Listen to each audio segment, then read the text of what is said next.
Здравейте, приятели! Днес ще ви отведа на една видеоразходка в дворецът на Хенри VIII, Хамптън Корт Палас.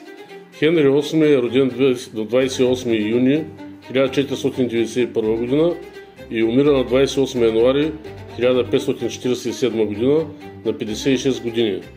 Краля на Англия от 22 април 1509 година до смъртта си. Женил се 6 пъти, като за неговите съпруги и за участта на някои от тях ще ви разкажа по-нататък във видеото. Пожелавам ви приятно гледане!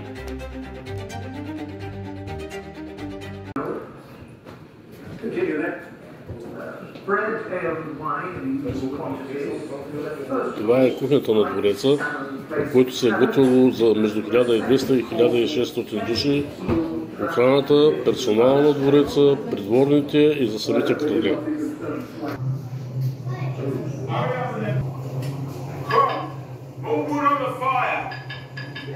Всичко месо, което се е слагало на трапезата, е минавало през 3 фази на термообработка.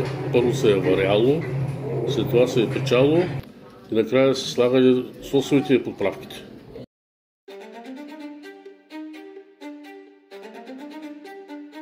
След като се е сваряло месото, се е подавало към основната кухня, където е имало 6 пещи. Там жегата е била невъобразимо висока. Готвили са, първо се е изпичало месото, след това са подавали подправките, като имало вносни подправки, имало и подправки, които са гледали в градините на двореца. Приготвили се и сосове и се сглобявали асията, като имало голям избор за благородниците и изборът за войниците и персонала на двореца е бил по-малък.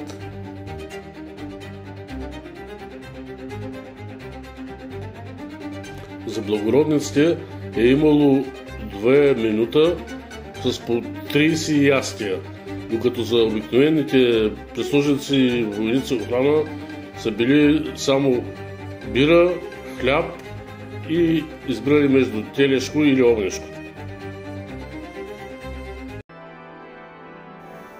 Това е параклисът на дворецът на Хенри VIII. В него той е направил същите си 6 венчавки. Първата му съпруга е била Катерина Арагонска, била жена за него от 1509 до 1533 година. Имала е дъщеря Мари I, която също е била кралица. През 1526 година Хенри се влюбва в Ан Болейн и изгонва Катерина в замъка Кимбълтън. Тя умира през 1536 година от рак. Втората му съпруга Ан Болейн ражда бъдеща кралица Елизабет I. През 1536 година Ан Болейн е обезглавена в Тауър Хил за измяна, скълъпени са и обвинения. Третата съпруга Джейн Сеймур е била женена за краля от 1536 до 1537 година. Умира след раждането на сина му Едуард VI, погребана е като кралица. Четвъртата съпруга на Хенри VIII се нарича Ана Клевска. От 6 януари до 12 юли 1540 година е била жена за него и се развежда след 6 месеца поради неконсумиран брак. Петата съпруга на Хенри VIII се наричала Катрин Хауърд.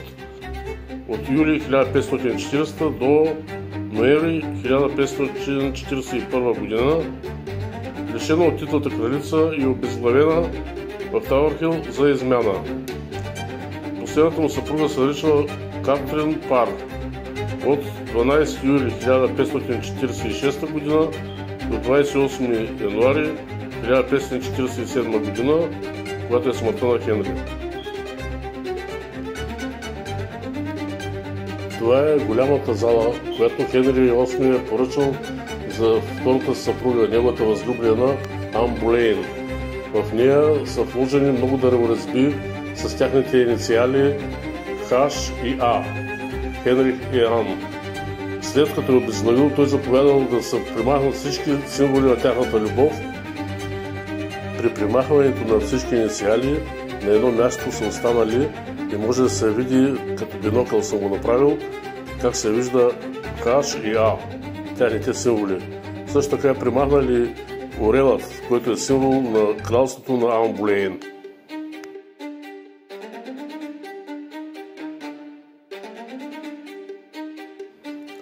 Това са апартаментите на Хенри VIII. В тях има много гобелени, в които са втъкани златни нишки и са били с много ярки цветове, но постепенно с времето тези гобелени са избледнели. Също така е много произведения на изкуството. Тази стая е била на пажовете на Хенри VIII, в нея те са се хранили. Това е портретът на Хенри VIII. А това е стаята, в която са се провеждали кралските съвети с кралските министри. Това е изглед на кралският парапис от втория етаж, от ложата, през която Хенри VIII е наблюдавал кръщението на децата си. Това е короната на Хенри VIII, която е златна с инкрустирани скъпоценни камъни.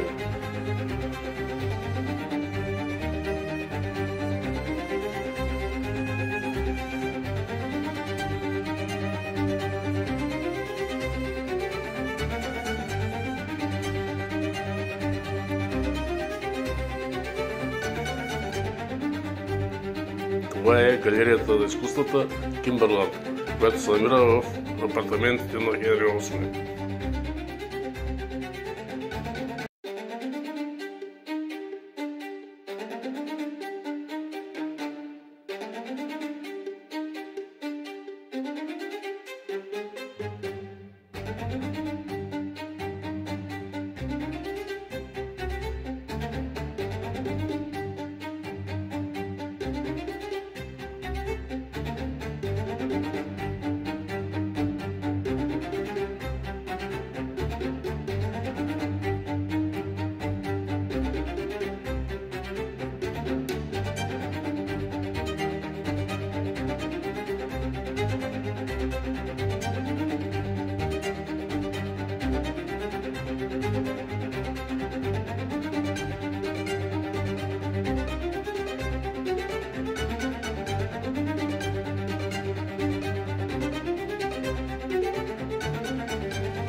Това е крило на двореца, направено от крал Уилям III.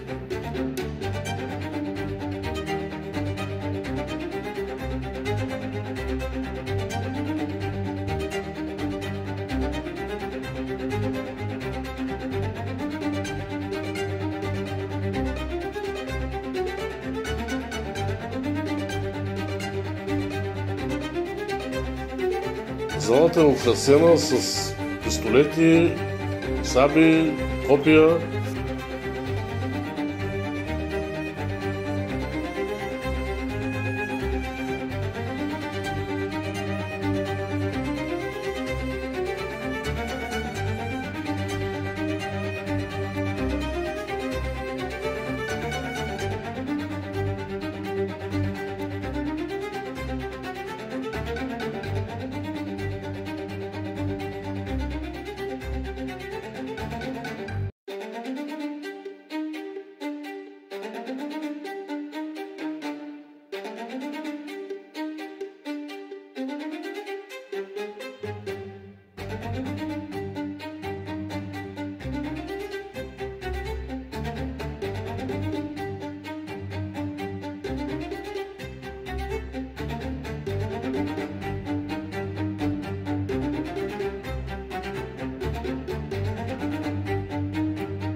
Третото разширение на двореца, направено от Тудорите.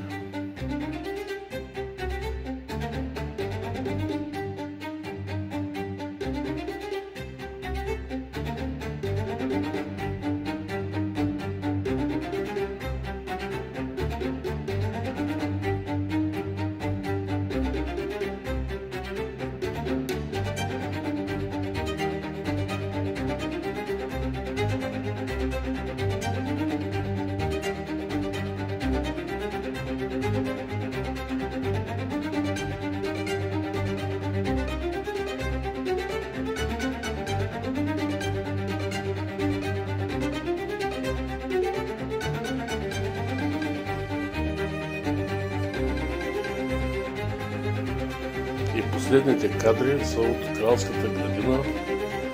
Ако това видео ви е харесало, моля, дайте палец нагоре и се абонирайте за канала, да не изпуснете и следващите мои видеота. Благодаря за това, че гледате видеото до край и до нови срещи.